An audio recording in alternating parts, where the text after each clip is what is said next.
Sir मैंने एक चीज़ notice की है कि ज़्यादातर दिन तो मैं मोटिवेटेड रहता हूँ, तो मैं अपना 100% दे पाता हूँ। बट सर कई दिन लैक ऑफ मोटिवेशन होता है, तो सर उसको कैसे कोप अप करें? वो ग्राफ हमेशा ऐसे जाता है। अगर वो सर ऐसे पीक पे रहेगा तो मैं अपना 100% ज़्यादातर दिन दे पाऊँगा। हाँ देखो, इस तरह का जो ग्राफ होता है ना, ये ऐसा वाला, ये सिर्फ मुर्दों का होता है। जैसे मूवीज में आपने देखी होगी, मूवीज में देखा है ना, टी टी टी, ये हाँ है ना, आता है ना ऐसे ऐसे करके। हाँ, ये काम तो बाद में हो पाएगा, अभी तो नहीं हो पाएगा। उसके लिए तो आपको मारना पड़ेगा, वो काम मैं करूँगा नहीं, मुझे जेल जाना पड़ेगा, तो वो काम नहीं हो पाएगा। तो क्या होगा कि सबसे पहले इस इल्यूजन से बाहर आ जाओ सब, कि कोई भी इंसान ऐसा है दुनिया में जो ऐसे चले, जीते जी नहीं हो सकता। जी रहे हैं तो कैसे होगा? ऐसे होगा, ऐसे होगा, ऐसे होगा, ऐसे होगा। जिसको आप डीमोटिवेशन बोलते हो, जिसको आप ये बोलते हो कि डीमोटिवेशन किसे बोलते हो? अंदर से एनर्जी नहीं है किसी भी काम को करने की, उसको आप बुरा समझ रहे हो। एक्चुअल में वो बुरी नहीं है, वो state, that is a state जहां पर आप रेस्ट कर सकते हो। मतलब अगर हमें कुछ भी करना है, कभी जानवरों को देखा है जंगल में शिकार करते हुए? नहीं गए, जंगल वंगल में नहीं गए कभी, इतने एडवेंचरस कोई नहीं है यहाँ पर। हाँ कहाँ पर? अच्छा, डिस्कवरी में देखा है, राइट। हाँ वो भी काफी है, नहीं तो डिस्कवरी में जाकर के देख लो। तो कभी ध्यान से देखना कोई जानवर शिकार कैसे करता है। अगर शेर को शिकार करना है तो कई कई बार आधा आधा घंटे तक, एक एक घंटे तक एक ही पोजीशन में वहां पर खड़ा रहेगा। मतलब वो क्या कर रहा है? वो तैयारी कर रहा है अटैक करने की। तो अगर उस टाइम पे वो भी बंदा इस खेल को नहीं समझेगा तो वो क्या कहेगा? मैं डिमोटिवेटेड क्यों हो रहा हूं, मैं अटैक ही करता रहूं ना पूरा दिन। तो अगर वो पूरा दिन अटैक करता रहेगा तो चांसेस है कि उसको कुछ भी नहीं मिलेगा। तो क्योंकि वो एक दिन में ये कह सकते हो कि बहुत देर तक टिक करके एक जगह पर बैठा रहता है, यानी कि रेस्ट कर रहा होता है। रेस्ट ही हो रहा है ना, बॉडी मसल्स ये वो सब रेस्ट पोजीशन में है, लेकिन अवेयरनेस पूरी है, सोया हुआ नहीं है, तैयार हो रहा है अगली छलांग मारने के लिए। तो इससे पावर आ जाती है एक्शन में। You got it know what I am saying? हाँ please please have a seat. ये बात क्लियर हो रही है आप लोगों को भी, सबको? क्योंकि ये बड़ा कॉमन सा क्वेश्चन है जो सब मेरे से पूछते हैं हर सेशन में, ऑलमोस्ट कोई ना कोई पूछता है, सर हमेशा मोटिवेटेड कैसे रहे? Motivation means doing something. तो आपका क्वेश्चन ये है कि हमेशा मैं कुछ ना कुछ करता कैसे रहूं? ऐसा कैसे होगा?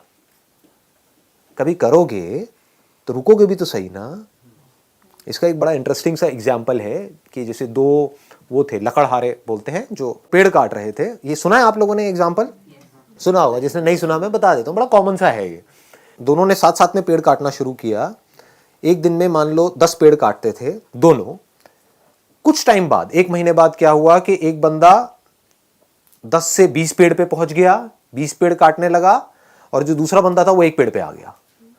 जबकि मेहनत वो एक वाला ज्यादा कर रहा था, और जो 20 वाला था वो कम कर रहा था। वो 4 घंटे काम कर रहा था, ये 8 घंटे काम कर रहा था। 8 घंटे के बावजूद भी वो एक पेड़ काट रहा था, और वो 4 घंटे में 20 पेड़ काट रहा था। तो वो क्या कर रहा था? उससे जब जाकर के पूछा, समझा, तो वो 4 घंटे पेड़ काट रहा था और बाकी के 4 घंटे उसकी धार तेज कर रहा था, अपनी जो आ रही है उसकी। ये बात पकड़ में आई? हाँ। तो आप कितनी धार तेज करते हो अपनी इस ब्रेन की, जिस ब्रेन से आपको सोचना है, करना है। इस बॉडी के ऊपर कितना काम करते हो? इस बॉडी के ऊपर हम काम नहीं करते हैं। फिर बात करते हैं लेजीनेस की। लेजीनेस तो आनी ही है। बॉडी के ऊपर आप कितना काम कर रहे हो, बॉडी की धज्जियां तो उड़ा रहे हो, 8-8 घंटे तक मोबाइल के ऊपर लगे हुए हो, कर रहे हैं ना ये सब हम। इसकी वजह से बॉडी पूरी स्टिफ हो रही है। उसकी वजह से क्या होगा? ब्रेन में ब्लड प्रॉपर तरीके से नहीं जाएगा, तो सुस्ती आएगी, जिसको लेजीनेस बोलते हैं। तो अब बॉडी पे काम नहीं कर रहे हैं, अपने माइंड पे क्या काम कर रहे हो अगर मैं आपसे पूछूं तो? माइंड की पावर्स बढ़ाने के लिए। माइंड की पावर्स बढ़ती कैसे हैं? ब्रेन की पावर्स कैसे बढ़ती हैं? हाँ, एक तो है ब्लड सर्कुलेशन से, दूसरा है कि ब्रेन को रेस्ट देने से। रेस्ट सोने वाला रेस्ट नहीं कह रहा मैं यहां पर, मतलब being absolutely aware but not doing anything. उससे क्या होता है? ब्रेन शार्प हो जाती है। कितनी शार्प हो सकती है उसकी कोई हद नहीं है। जितने भी साइंटिस्ट हुए हैं पास्ट में, बड़े से बड़े, चाहे बाहर की दुनिया के चाहे अंदर की दुनिया के, उसमें आप एक चीज नोट करोगे, वो लोग कई कई घंटों तक, कई कई दिनों तक कुछ कुछ केसेस में बैठे रहते थे एक ही जगह पर, सब कुछ छोड़ छाड़ के। और जब कुछ नहीं कर रहे होते थे तब डिस्कवरी होती थी। बात समझ आई?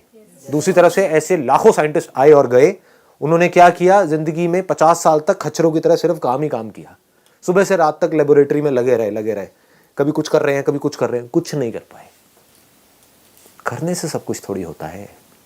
ना करने की पावर जिस दिन आपको समझ आ गई, कुछ ना करने की,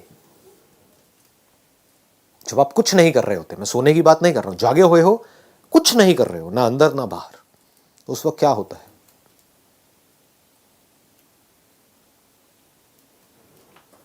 उस वक्त आपकी ब्रेन एक ऐसे कंप्यूटर के जैसी होती है जो अभी अभी फॉर्मेट हुआ है, और फॉर्मेट होते ही उसके बाद में जैसे ही कोई थॉट उसके अंदर जाता है, एकदम से प्रोसेस होकर के बाहर आता है। तो ये है एक्चुअल सॉल्यूशन। पकड़ में आ गई ना बात? तो don't live in this illusion. In fact ये बड़ा खतरनाक स्टेट है अगर इसको आप अचीव करने की कोशिश कर रहे हो कि मैं हमेशा मोटिवेटेड रहूं। क्यों? क्योंकि आपको समझ ही नहीं आएगा कि मैं कर क्या रहा हूं। मान लो ठीक है, मैंने आपको कोई ऐसी गोली दी, आपको कहा डेली ये 2 गोलियां खा, बैठ भी नहीं पाओगे आप, इतनी एनर्जी आ जाएगी अंदर से। ऐसी है कुछ गोलियां होती है ठीक है, तो अब आप खाओगे, भागते ही रहोगे धड़ धड़ धड़ धड़ धड़, या कोई काम है तो करते ही रहोगे खच्चरों की तरह, तो आप कभी सोच नहीं पाओगे। हाइपर एक्शन मोड में जब आप होते हो तो उस वक्त सोच नहीं रहे होते हो। सोचने के लिए टिक करके बैठना आना चाहिए, अपनी ब्रेन को साइलेंट करना आना चाहिए।